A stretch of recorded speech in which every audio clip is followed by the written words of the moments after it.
আর কেউ যদি বলে আব্দুর রাজ্জাক সাহেব বিড়ি তামাক জর্দা সিগারেট গুল কি হারাম, এগুলো নেশাদার বস্তু, আপনি কিভাবে বলেন? কোথায় লেখা আছে বিড়ির কথা?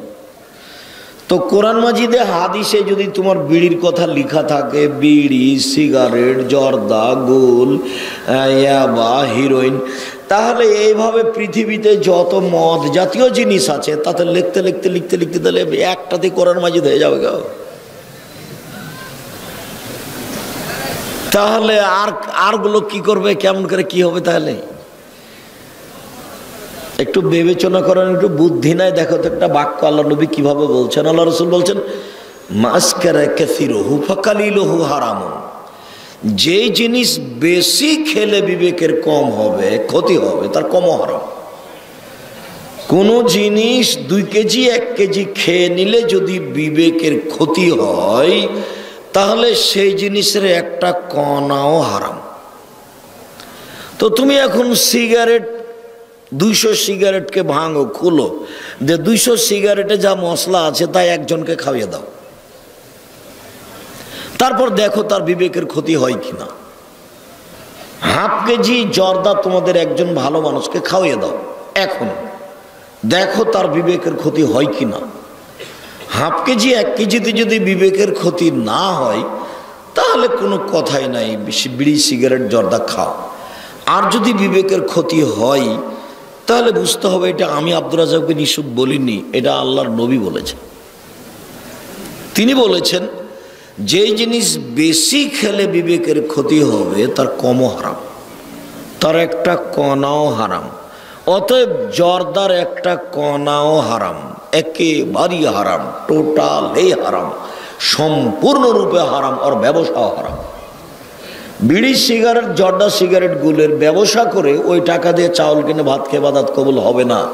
দেখি কোন মায়ের বেটা কথা উল্টাতে পারে কিয়ামত পর্যন্ত সময় থাকলো। কথা আমাকে কোনোদিন ফিরিয়ে নেওয়া লাগে না, আজও বলছি, তবে আমি মানুষ।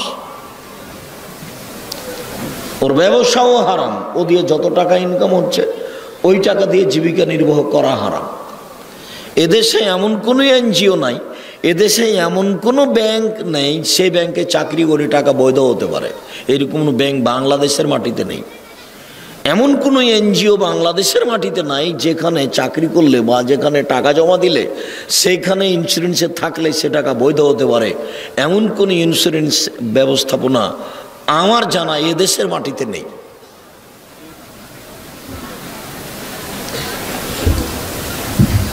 %100 ওরা বলেছিল জিজিএন, ওই ডেস্টিনি। কত বিরুদ্ধে যে আমার বললো, আমার পা কেটে নেবে, আমার মামলা করতে গেছে, কত কি। আমি বলছি এ বেটা, তুই যেদিন আমার জন্য একটা গাছ কিনে কেটে নিয়ে আসতে পারবি চট্টগ্রাম থেকে, সেদিন তোর ডেস্টিনি বৈধ বলবো। আর চট্টগ্রাম থেকে গাছটা কিনে নিয়ে আসা না কেটে নিয়ে আসার যাতায়াত খরচ আমি দেব, অন্তত এইটা পারবো ইনশাল্লাহ।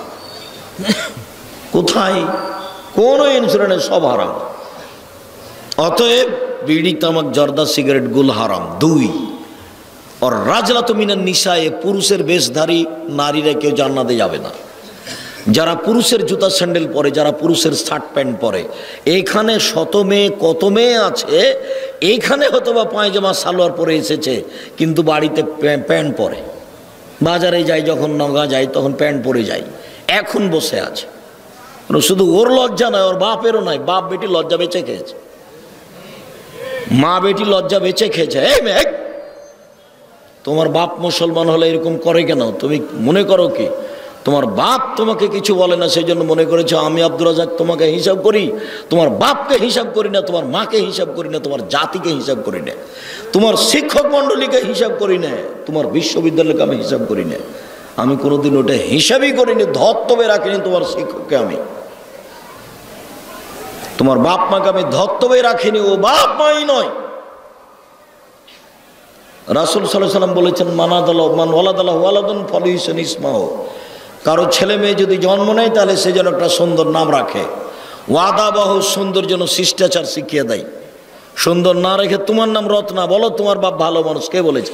আমি বলছি তোমার বাপ ভালো মানুষ নয়, তোমার বাপ মানুষ অমানুষ। তোমার বাপ জিজ্ঞাসা করতে পারে না জাতিকে যে বেটির নাম কি রাখতে হবে? তোমার বাপ কি দেশ মেরে খেয়েছে? আলেম ওলামা মেরে খেয়েছে? যেতে পারো তুই যে কি নাম রাখতে হবে? তোমার নাম রত্না, কি শিখাতে পারে তোমার বাপ তোমাকে?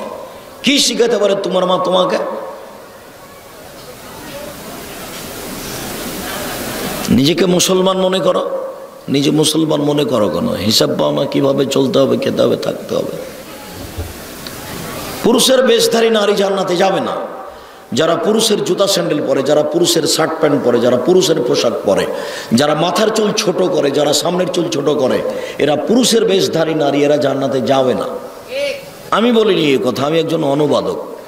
মুহাম্মদ সাল্লাল্লাহু আলাইহি ওয়াসাল্লাম এই কথা আজ থেকে 1450 বছর পূর্বে বলেছে। আর দায়ুস জান্নাতে যাবে না। দায়ুস কে? দায়ুস তোমার বাপ। তুমি মাথায় কাপড় দিয়ে না, তুমি হচ্ছে তোমার বাপই হচ্ছে দায়ুস, এটা তো আমি বলিনি। আল্লাহ রাসূল বলছেন না দায়ুস আল খাবাসা।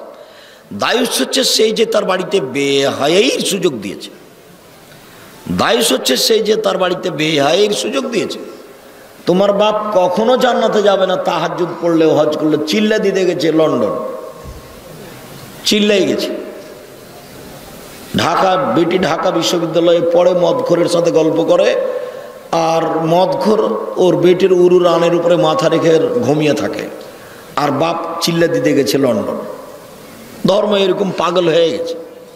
ধর্ম কি হয়ে গেছে? পাগল হয়ে গেছে। বিবাহের বৈঠকে নওগাঁ, রাজশাহী, নাটোর, চাঁপাইনবাবগঞ্জে উকিল বাপ লাগে। তো উকিল বাপ লাগে, তবে ওটা বাপ হয়ে যায় না, মনে করে যে উকিল বাপ লাগে। আর চট্টগ্রাম আর সিলেট এমন একটা ব্যাপার যে উকিল বাপই নাকি বাপ সেদিন থেকে। এখন বাপের সাথে আর কোনো যোগাযোগ নেই। উকিল বাপ যাবে বেটির বাড়ি, ওই বেটি আবার উকিল বাপের বাড়ি আসবে, ও নাকি বেটি হয়ে গেছে। কিভাবে কি বাজে হইল? পাগল হয়ে গেছে ধর্ম। বিবাহতে উকিল বাপ লাগে। উকিল বাপই হারাম। উকিল বাপ শব্দ বিবাহতে হারাম। যেমন আমি বলেছি যে ওই কাজীর খাতাতে 4 জন সাক্ষীর কথা আছে, 4 জন সাক্ষী। আরে 4 জন সাক্ষী লাগে জেনা প্রমাণ করতে। তো বিবাহ প্রমাণ করতে 4 জন সাক্ষী লাগবে, তার মানে কি উনি বলতে চাচ্ছেন, বা এদেশের নিয়ম কি বলতে চাচ্ছে যে বিবাহ জেনা? উনি 4 জন সাক্ষী লিখবেন কেন? কাজীর ওই খাতা টয়লেট পেপার হিসাবে ব্যবহারের যোগ্যতা রাখে না। শুনুন, 3 শ্রেণীর মানুষ জান্নাতে যাবে না। এই ছেলে, তুমিও রেডি হও। জাবের এখন কি বলছেন এটা মনে রেখো। উপস্থিত বৈঠকের মুসলিম বোন, আপনাকে আমি কষ্ট দিতে আসিনি। আমি যেটা বলছি সেটা বাস্তব আপনাকে বলছি। জাবের বলছেন, আল্লাহর নবী, আমার বাপ উহুদের যুদ্ধে শহীদ হয়েছেন 6 জন মেয়ে রেখে। আমার 6 জন বোন আছে। আল্লাহর নবী, আমার বাপ ইন্তেকাল করেছেন, শহীদ হয়েছেন 6 জন মেয়ে রেখে। আমার 6 জন বোন আছে। তো আমি আমার বোনদের বয়সের মেয়েকে বিবাহ করতে চাইনি। না না না না না, আমার বোনদের বয়সের মেয়েকে আমি বিবাহ করব না। 4টা কারণে। 1, লেতুয়ার দেওয়া হন না, আমার বউ যেন আমার বোনদেরকে শিষ্টাচার শিখাতে পারে। তার মানে তোমার মা তোমাকে আর তোমার বোনকে কি শিখাবে? শিষ্টাচার শিখাবে। 1। 2, বলে তুয়াল্লেমা হন না, আমার বউ যেন আমার বোনদেরকে বিদ্যা শিখাতে পারে। 3, বলে তুরাজ্জেলা হন না, আমার বউ যেন আমার বোনদের মাথার চুল চিরুনি করে দিতে পারে। 4, তাকুমা আলাইহিন্না, আমার বউ যেন আমার বোনদের উপরে সবসময় পাহারা দিতে পারে। মা হলো মেয়েদের জন্য পাহারাদার। আমি বুঝাতে পারলাম না, হাদিস বুখারী মুসলিম। মা মেয়েদের জন্য কি? পাহারাদার। সব সময় চোখের উপরে। খালেদা কোথায়? এই কালকে যে 1টার সময় স্কুল থেকে এসেছিলে, আজকে 1:20 হলো কেন? 20 মিনিট খুঁজে বের করতে হবে মাকে। মা পাহারাদার। গত রাত্রে ছেলে এশার সালাত আদায় করে এসেছিল 9টার সময়, আজকে 9:20।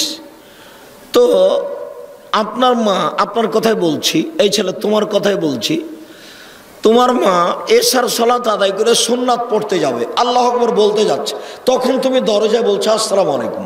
তোমার মা আর সুন্নাত পড়তে পাবে না। সুন্নাত বাদ দিয়ে তোমাকে বলবে আব্বু। জি আম্মু বলেন। আব্বু কাল তো 9টার সময়তে এসেছিল আব্বু, আজকে 9:20 হলো, 20 মিনিট কোথায় গেল আব্বু? তোমার মায়ের সুন্নাত পড়া সুন্নাত, আর এই 20 মিনিট খুঁজে বের করা ফরজ। আমি মনে হয় বুঝাতে পারলাম না। আবার বলবো, আবার বলি, আপনার ছেলেটা কালকের এশার নামাজ পড়ে কয়টার দিকে এসেছিল? 9টায়। এখন আপনি বা আপনার স্ত্রী ফরজ নামাজ পড়েছেন, 9টা বেজে গেছে, সুন্নাত পড়তে যাবেন, সালাম ফিরে একটু তাসবিহ তাহলিল করছেন, সুন্নাত পড়তে যাবেন, দাঁড়িয়েছেন। ইতিমধ্যে ছেলেটা দরজায় এসে সালাম দিল, কিন্তু আজকে কয়টার দিকে সালাম দিয়েছে? 9:20-এ। এখন আপনি বা আপনার স্ত্রী সুন্নাত পড়বেন না তার খোঁজ নেবেন 20 মিনিট কোথায় থাকলো? 20 মিনিট খোঁজ নেবেন, এটা ফরজ। আর যে সুন্নাত পড়বেন এটা হলো সুন্নাত। বুঝাতে পারিনি? এরই নাম মা হলো পাহারাদার। মা শিষ্টাচার শিখাবে। আরে মাই তো শিষ্টাচার জানে না। মা কত বেঢঙ্গা বেয়াদব মহিলা। মা তার ছেলেকে চুপাচ্ছে ওই মোবাইলের দিয়ে, কার্টুন দিয়ে, কার্টুন ধরে আছে। দেখনি তোমাদের চোখে পড়ে না? আব্দুর রাজ্জাক সাহেব, আমাদের চোখে পড়া মানে কি? আমার মাকে দেখছি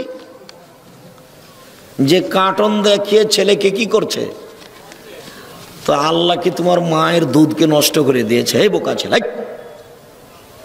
বাচ্চাকে চুপাতে হয় কি দিয়ে? দুধ দিয়ে।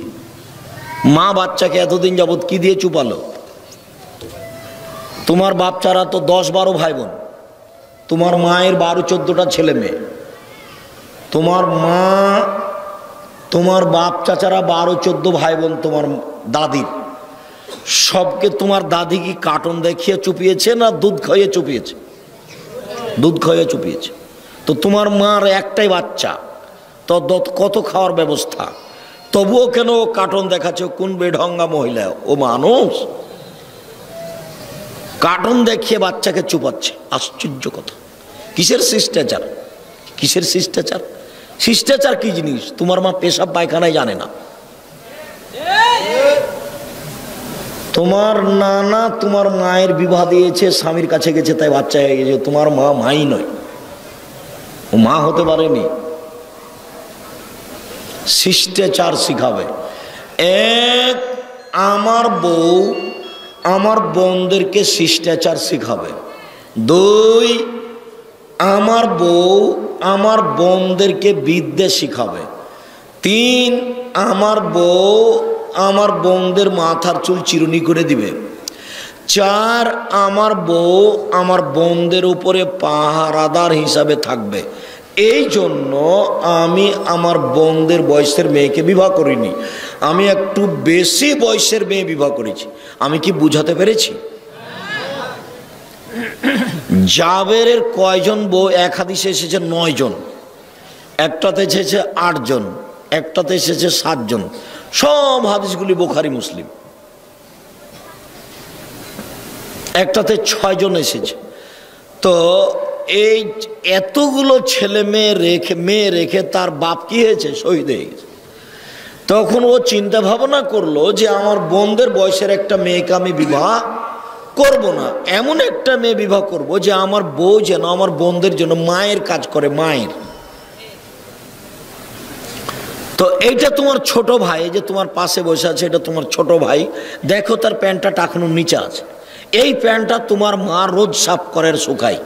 তোমার মায়ের চোখে পড়ে না যে বাচ্চার প্যান্টটা টাকানোর নিচে আছে? বলে এ মা না কি অন্য কিছু? এ মাও নয়, এ খালাও নয়।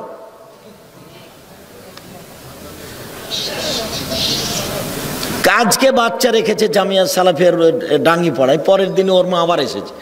তখন আমি বলছি, তো মহিলা মনে একটু কষ্ট বলে আজকেই, যে আপনি মা না, আপনি খালা না চাচি, না মা হলে হতে পারে না। আমার নিজের মায়ের কথা বলছি। আমি একদিন নাচল মাদ্রাসার, আমার নাচল মাদ্রাসার, নবাবগঞ্জ নাচল মাদ্রাসার আমরা ছাত্র, তো ট্রেনে চড়ে নাচল যেতে হয়। তো একদিন যাবো না, একটু দেরি করছি, যার জন্য নদীতে সাঁতার দিচ্ছি, অনেক নদীতে সাঁতার দিয়ে 12টার দিকে এসেছি। তা আমার মা ভাত রান্না করে নিয়ে বসে আছে। তখন আমার মা বাড়িতে ঢুকতে আমাকে বলছে যে তাড়াতাড়ি খেয়ে নে, বের হ, দেরি করে আসলি কেন, এত দেরি হয়ে গেল। তো আমি বলছি যাব না, ভাতে বসেছি আমি, কিন্তু আমি বলছি আজকে যাব না, কাল যাব। তো বলছে না আজকেই যেতে হবে। আমি বলছি না যাব না, কাল যাব। তো বলছে না আজকেই যেতে হবে। তখন আমি বলছি যে ভাত খাবো না। তো আমার মা বলছে খাস না। তা আমি উঠে গেছি। এখন উঠে আমি ব্যাগটা নিয়েছি, বের হবো। তখন আমার মা বলছে যে টাকা নেই। তা আমি বলছি টাকা নিব না। তো বলছে টাকা নিস না, যা। আরে না খেয়ে টাকা না নিয়ে বের হয়ে গেলাম, তো আমার মা নরম হলো না? অবাক, আজও আমার মা আছে, টাকা ছাড়াই, ভাত ছাড়াই বের করে দিল, কিন্তু আমার মা নরম হলো না, একটুকু নরম হলো না। আমার আজও মনে পড়ে দিনের মতো সেই ঘটনা। নরম হয়নি। কাল বাচ্চা রেখেছে, আজকে যখন আবার আনতে এসছে, তখন আমি বলছি যে আপনি মা নন, বলেই যান। মাকে, বাচ্চাকে পড়তে দিয়ে এরকম আদর দেখাতে হবে না, ওই আদরের দাম নেই। একটু পাষাণ, অন্তরটা শক্ত করে বাচ্চাকে রেখে যেতে হবে।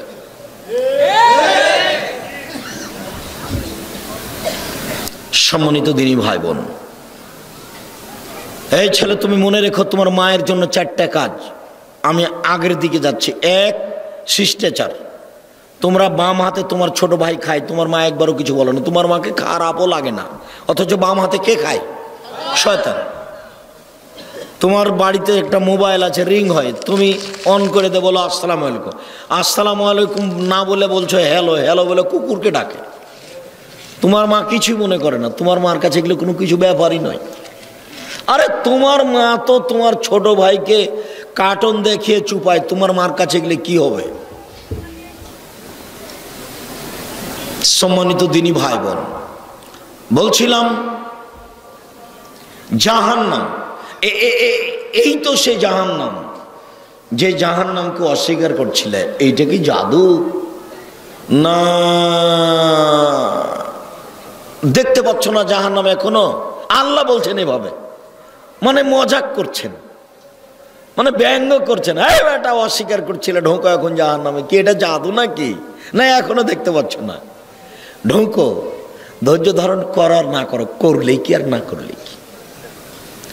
ইন্নে জাহান্নামা কানাত মিরসাদা, নিশ্চয় জাহান্নাম তোমাকে ধরার জন্য উঁত পেতে বসে আছে, একবারে শত্রু প্রস্তুত হয়ে আছে। আল্লাহ তাআলা বলছেন, فَأَمَّا مَنْ ثَقُلَتْ مَوَازِينُهُ فَأُمُّهُ هَاوِيَةٌ وَأَمَّا مَنْ خَفَّتْ مَوَازِينُهُ فَأُمُّهُ هَاوِيَةٌ। যার নেকির পাল্লা হালকা হবে, পাপের পাল্লা ভারী হবে, তার থাকার জায়গা হবে হাবিয়ে। অমাদরাকা মাহিয়া, মুহাম্মদ সাল্লাল্লাহু আলাইহি ওয়াসাল্লাম বলতে পারেন এই হাবিয়া নামক জাহান্নামটি কি? আপনার কি জানা আছে হাবিয়া নামক জাহান্নামের পরিচয়? আমি বলি, নারুন হামিয়া, তা হচ্ছে জ্বলন্ত উত্তপ্ত আগুন। জাহান্নাম বলতে জ্বলন্ত উত্তপ্ত আগুনের নাম জাহান্নাম। আল্লাহ তাআলা বলেন, কাল্লা ইউনবাজান্না ফিলহু তামা, কখনো নহে, অবশ্য অবশ্য তাকে চূর্ণ বিচূর্ণকারী হোতামা নামক জাহান্নামে নিক্ষেপ করা হবে। অমাদরাকা মাল হোতামা, মুহাম্মদ সাল্লাল্লাহু আলাইহি ওয়াসাল্লাম আপনি কি বলতে পারেন চূর্ণ বিচূর্ণকারী হোতামা নামক জাহান্নামটি কি? আপনার কি পরিচয় জানা আছে? নারুন হামিয়া, তা হচ্ছে জ্বলন্ত উত্তপ্ত আগুন। বাচ্চা, ওই বাচ্চাটা আপনার সামনে দিয়ে উঠে যায় কি করে? এত ব্যস্ততা বেড়ে গেল, পেশাব পায়খানা লাগলো, কিছুক্ষণ থামতে হবে। জজ কোর্টও হয় না, মারা যায়নি, হাইকোর্টও মারা যায়নি। কাজ দেখায়েন না দয়া করে, আমি তাড়াহুড়া করছি বক্তব্য শেষ করার জন্য, কাজে আপনি ব্যস্ততা দেখায়েন না আমাকে।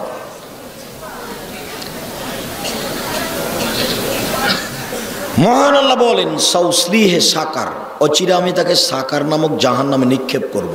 অমাদরাকা মা সাকার, মুহাম্মদ সাল্লাল্লাহু আলাইহি ওয়াসাল্লাম, আপনি কি বলতে পারেন সাকার নামক জাহান্নামের পরিচয়? আমি বলি, লা তুবকি ওয়া লা তাজার। সাকার এমন একটি জাহান্নাম, যে জাহান্নাম মানুষকে ছাড়বেও না, যে জাহান্নাম মানুষকে মারবেও না। আল্লাহ জাহান্নামের পরিচয় দিচ্ছে।